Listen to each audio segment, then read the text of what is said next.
Hello, my name is Faustina from Hidden Seed Ministry. Today we are going to look at a topic called timeout, and I do believe we can all relate to what timeout is.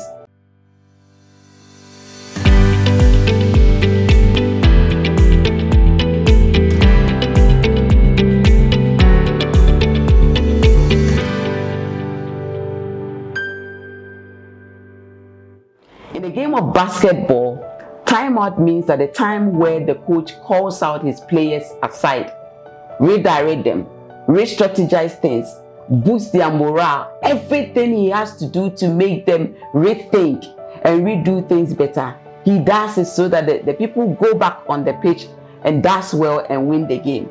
Now, let's bring it to parents who have a child. A parent that do have a child is also going to call a timeout on their child. Why would the parent call a timeout on their child?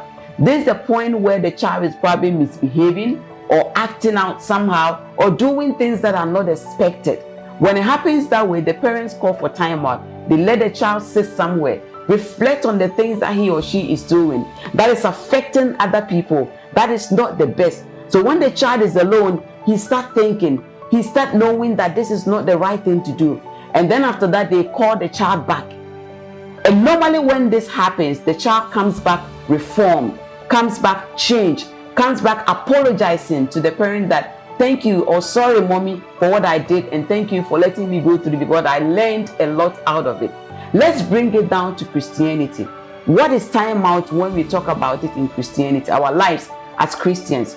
We are looking at it from the point where God called Jonah. In the book of Jonah chapter 1, you realize that God called Jonah to go and preach his word in Nineveh.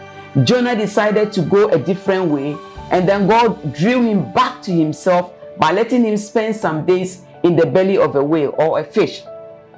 In that moment, he was in the timeout. He prayed to God, he repented, and God brought him back out and sent him again, and he went to do the work of God. Now, I want to ask this question. Is timeout painful? Maybe if Jonah was here, he would have asked the question, Jonah, was timeout painful when you were in the belly of the fish?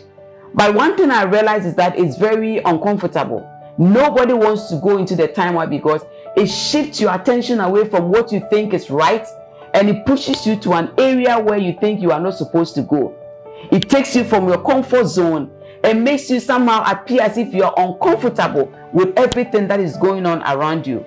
As Christians, God do time out on us, or he does time out on us when what we are doing is not beneficial to him, when what we are doing is not giving him the glory, or it's not for his will and purpose for our lives.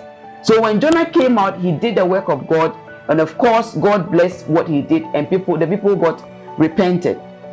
Now we've seen how time out can be painful, can be discomfort, can be a way whereby we don't want to accept it. But the point is that who should be in a timeout? This is the question. We Christians should be in a timeout. We should be in a timeout because God believes that this direction you are going is not my will and purpose for you.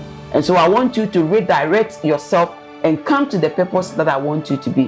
When we are in a timeout, we start to reflect on things. It's a time that we rest in God's presence. It's a time that we think about how things are going in our lives and how we should do things better. Sometimes we cut some friends off our life. Sometimes we do away with some behaviors and activities. And when we come out very refreshed, very matured, and very ready to take on what God wants us to do.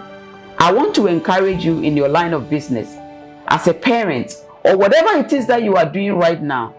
Ask yourself, all these things that are going on that I don't understand, some of the things that are looking a bit painful and feeling so uncomfortable, am I in God's timeout? Is he drawing my attention on things that are not beneficial, but I'm continuing to do?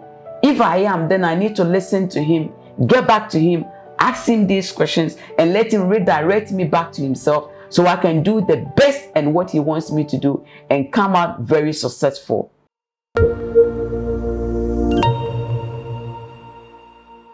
So again, my name is Faustina, and I would like to encourage you to please subscribe and share. And let's use this word as a tool to help other people who don't know the period that they are in. Maybe they are in a timeout, and this can be helpful to them to make a change and get back to God. God bless you, and I will see you in the next video.